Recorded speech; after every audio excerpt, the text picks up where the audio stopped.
Thank you so much for joining me. I am here with Albert Gutierrez, aka Albie, to those of you in the industry that know him. He is the founder and CEO of MedPharms. Albie, welcome and thank you for joining us. Thank you, Christina. Thanks so much for having me. I'm excited to be here. Absolutely. We're excited to learn all about you. I'd love to start by asking you, do you remember the first time you smoked cannabis? Can you tell our audience a little bit about that experience and how you came connected to the plant? Sure, sure. I was in my teens in high school, and my brother actually showed me cannabis the first time I tried it out. It was really interesting because I at first I didn't know what to think. It's so taboo to even talk about or think about. And when I was younger, I wanted to be a police officer, so I was like, oh man, this is gonna ruin everything for me. Fast forward 2 years later, I went to college, and my undergrad was in criminal justice and criminology. So it was just a whole whirlwind. But my experience with the plant, I think it changed for me over the years. At first, when I had first tried it as a teen, I think it was scary. I didn't enjoy it because I think I was too nervous and scared and worried about what was going to happen. As I got into my adult years and had a reintroduction with the plant, I just have been so happy with the things that it's done to help really relax me. And just kind of chill me out as a person. I'm kind of type A in a lot of ways. So to help me to just kind of let go of things and kind of, get back to just being relaxed a little bit more. So very nice. It's very interesting and unique, I'll say, to hear someone that was going to go in the path of law enforcement to kind of almost go the complete opposite direction. There's a lot of people in the cannabis industry, myself included, that had a run in with law enforcement at some point and said, I'm going to dedicate my life to activism or to, bring this industry to the surface. So that's really interesting to hear that. Where in that path did you get the idea for your company? How did that come into existence? So it's interesting. I'm actually a Colorado native. I grew up in North Denver, so it's known as the Highlands now, but it was not the Highlands when I grew up. It was a whole different area. Um, and so, where I grew up, there was a lot of gang activity, a lot of drug activity going on. It was a whole different scenario than it is now. And so, for me, I saw a lot of people, fall into the oppression that happened with the war on drugs. A lot of people, family members, friends that I grew up with, were getting arrested for cannabis and for one reason or another. And so, as I got older, I got into the cannabis industry, about 6 years ago now, and started to look at the benefits of cannabis. And eventually we looked at starting MedPharm, which was the goal was really to understand, the what, why, and how behind cannabis and cannabinoids and how they help people.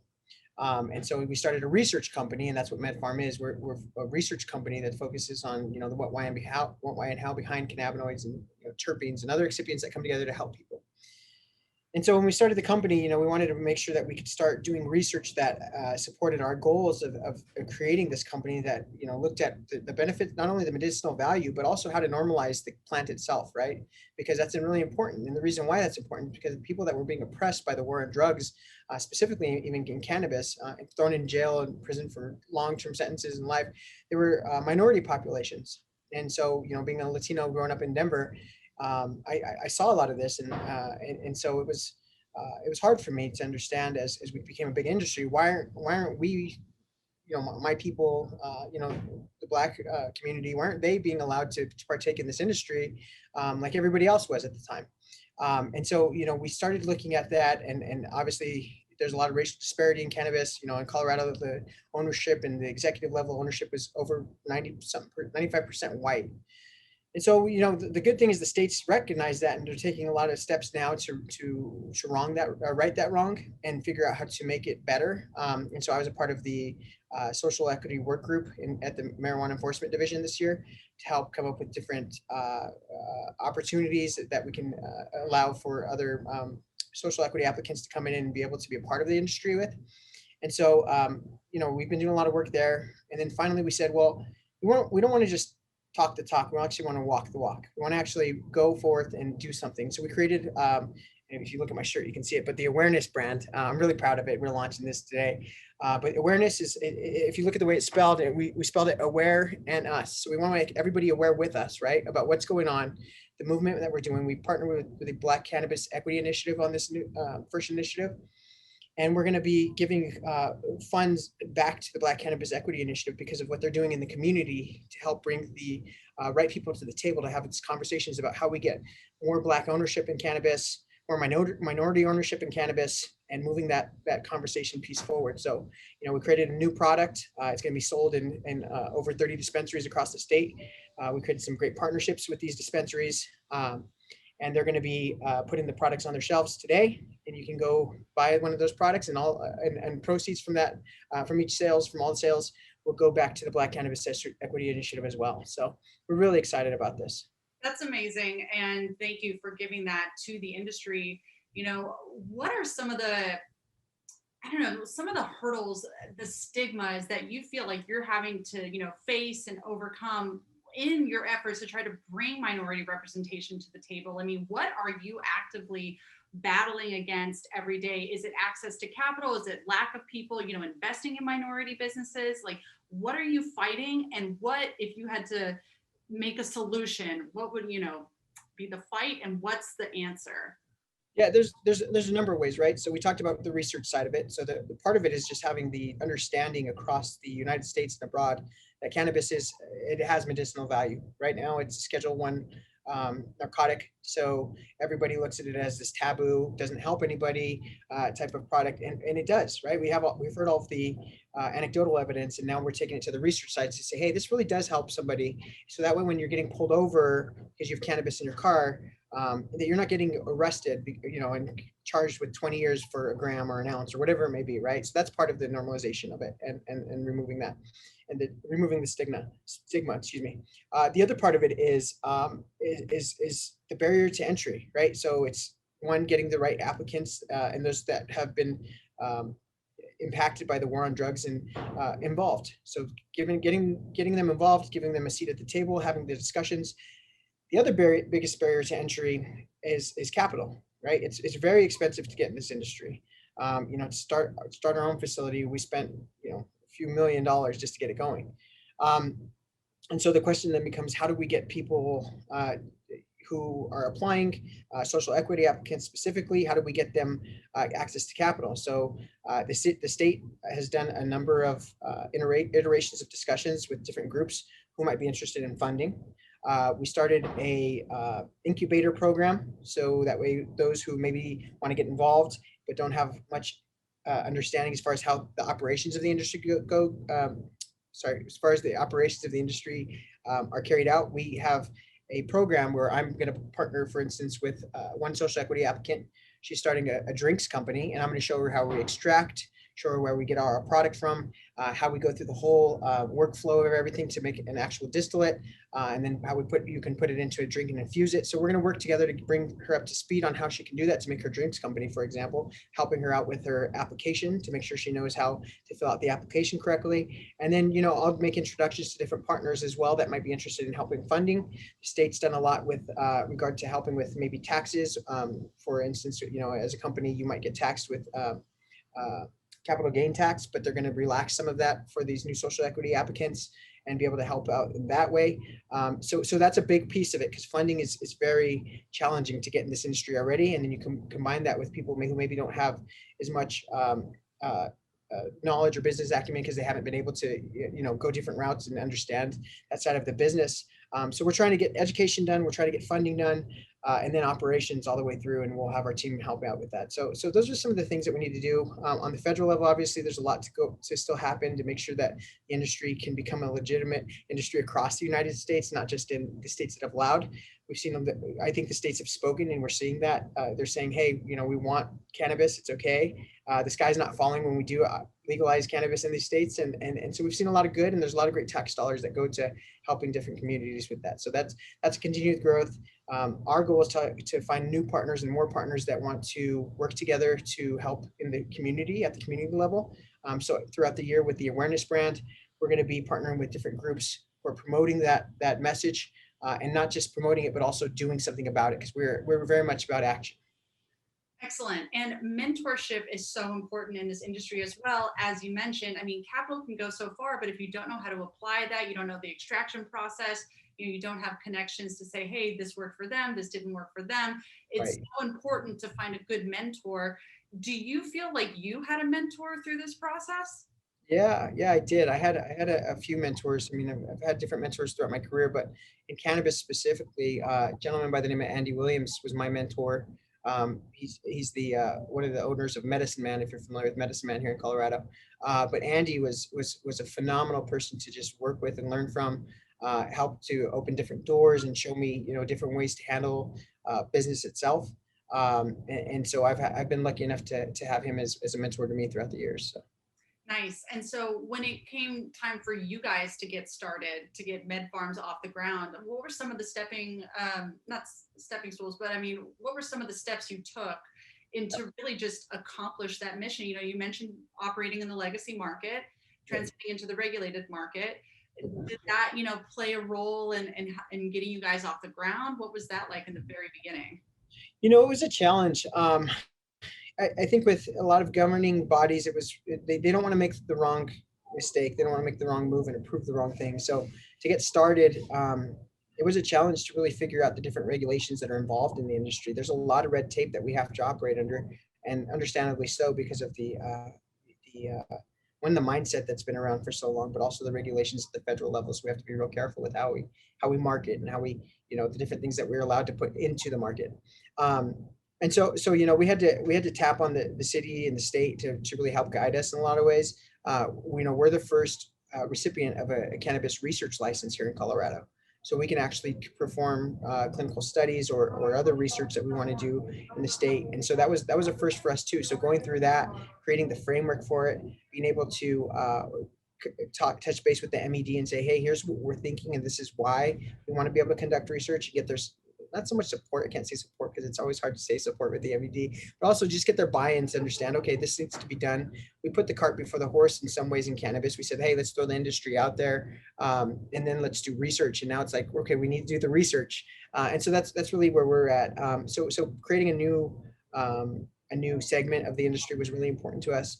And then, the build out of the whole facility, what kind of facility, we're GMP and GMP certified, not just compliant, but actually certified, and just figuring out all the pieces of what that meant to understand how we can operate it as a facility, to be able to do sterile dosage forms and research in this facility, as well as test products internally, along with our third party testing we have to do. So it was a lot. It was a lot to undertake, and it was a lot to figure out. I had great partners involved throughout each step, and we have an awesome board here at MedPharm that's been very supportive, and they've been experts in their own industries, and so that's been helpful to get us where we're at. I love it. Commit and then figure it out. That's, I think that's the you cannabis. got to knock down the door and just see how it goes, Right. So we're all going up from here. There's really no going down. So Right. figure it out. Awesome. Well, you mentioned earlier the war on drugs, and this is obviously a hurdle that many of us, that are either coming into the industry or coming in from the legacy market, that experience. I mean, even I myself was arrested for cannabis. That's how this company started. And so, you know, a lot of us have stories. What is your standpoint on the legalities with cannabis right now? And what do you think is going to happen? I mean, do you see federal legalization on the horizon? What do you think about federal legalization? Do you think that could be good or bad for the industry right now as we're starting to really just, you know, create these social equity programs? We know some states were on it, some states were late to the game. I mean, do you think federal legalization, given where we are with social equity in the cannabis industry, is going to be good or bad right now? That's a great question. I think federal legalization is absolutely necessary. And it just has to be, because we can't keep putting people in jail for cannabis when we've shown that it can be helpful. When we're doing now the research to actually show that it does have medicinal value. So I think it has to happen, right? How it happens is even more important, because, as we mentioned earlier, we don't want to fall into what Colorado did, whether it was intentional or not, but we need to bring people of color along with us when we do the legalization, give them a chance to have opportunities in the industry, to be a part of this growing industry, right? We've created multi-billion dollar industry. Now it's time to bring everybody else along with us that helped to pave the road for what cannabis is. Um, and so people that have been affected or impacted have to be a part of the conversation. Black Cannabis Equity Initiative is a part of that. They're raising awareness not just in Colorado but in New Jersey and other states. John Bailey has done a phenomenal job with that organization. He's a man that says what he's going to do and he does it.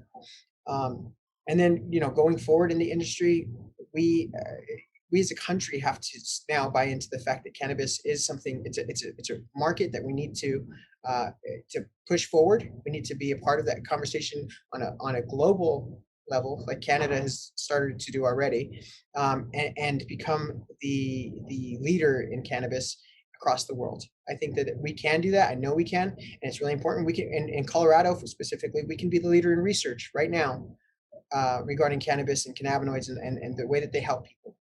So there's a lot of steps that need to happen for that to happen. I think it'll come in the next year or two. I really do. I feel like this administration actually wants to do something about it. Whether they do, I don't know because it's politics and you know how that goes. But I feel like they want to do something about it. And if we can figure out all the odds and ends of how it rolls out, we need to do it as soon as possible, and I think it'll help boost our economy and get us back where we need to be as a United States economy, a strong economy again. So I think it'll be a part of that. So Absolutely. And, it's interesting to see the industry sales throughout the pandemic, throughout 2020. We're all curious to see what's going to happen in 2021. I mean, sales have increased. People, we need our medicine. We need our cannabis to keep us through these tough times and also to support our, not only just, our local economy, but the state economy, and hopefully soon a national economy. Where do you see MedPharms in 5 years? I mean, you've laid out a lot of foundation. You've got some research going. Your commitment to minority business owners is wonderful. Where do you guys see yourself in Colorado or maybe even nationally in 5 years? yep, that's a great question too. We're making a lot of strides at MedPharm to become a leader, and when I tell you we have a phenomenal team, I sincerely mean that. We have everything from great growing staff to great packaging team to PhD chemists, analytical chemists, compound pharmacists that all work here, and they're all excited to come to work each day, and they work so hard and do such a great job. So my hat's off to them. And because of that, with the research that we're going to do, and this year, some of the advancements I think we're going to make with new dosage forms we're going to be putting into the industry, new ways to consume. I think that I see MedPharm as a trusted name in the industry, in the Colorado and abroad, as a provider of great cannabis dosage forms that you can try, use, and you're going to have a good experience with. On another level, our goal, and we always talk about this, is to have our team win a Nobel Prize. And that's what we want to do with the research that we're going to do, the groundbreaking research. Our first study that we're going to do is on Alzheimer's and dementia. And so I think that, with what we're going to put together, the team we have, and the advancements we're going to make, we're going to win some Nobel Prizes. We're going to do some great research and be able to be in scientific journals and be talked about as the leader in cannabis research and cannabis dosage forms. So I really see that in the next 5 years beyond. And we'll just continue with innovation. So our motto is, innovate or die. And we've always been one group that you can look at to come up with new dosage forms, new ways to attack the industry. And that's where I see us. Kind of reminds me of New Hampshire. Live free or die. Yeah, I guess so. I love that. And you know what? I think the senior citizen market, I mean, they're so underserved. They don't have enough attention and focus and resource on them. I mean, we have a large following. About 19% of our readers are seniors. We know that they're coming to us looking for easy to digest, navigate content about the industry that's intimidating, that they can understand, that's relatable, because people want to know how cannabis can enhance their lives.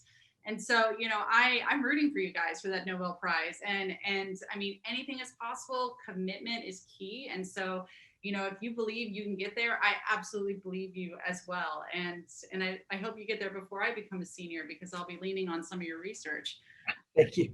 No, we will. And it's exciting to see, where we've come already, how far we've come just with creating a framework for research. That's so exciting. And now it's time to put pedal to the metal and start doing all the things we set out to do. Awesome. Wonderful. Well, thank you so much. And For our followers out there that are watching this, how can they get a hold of you? How can they follow the brand? Where can they go? Yeah, so we have www.medpharm, medpharm holdings, holdangs.com is our website. You can check us out there. You can email us email us at info@medpharmholdings.com. And then if you want to get a hold of me specifically, you can email Addie, ADDIE, at medpharmholdings.com. Awesome. All right. Well, thank you so much. And I appreciate your time this afternoon. Thank you so much. Have a good one.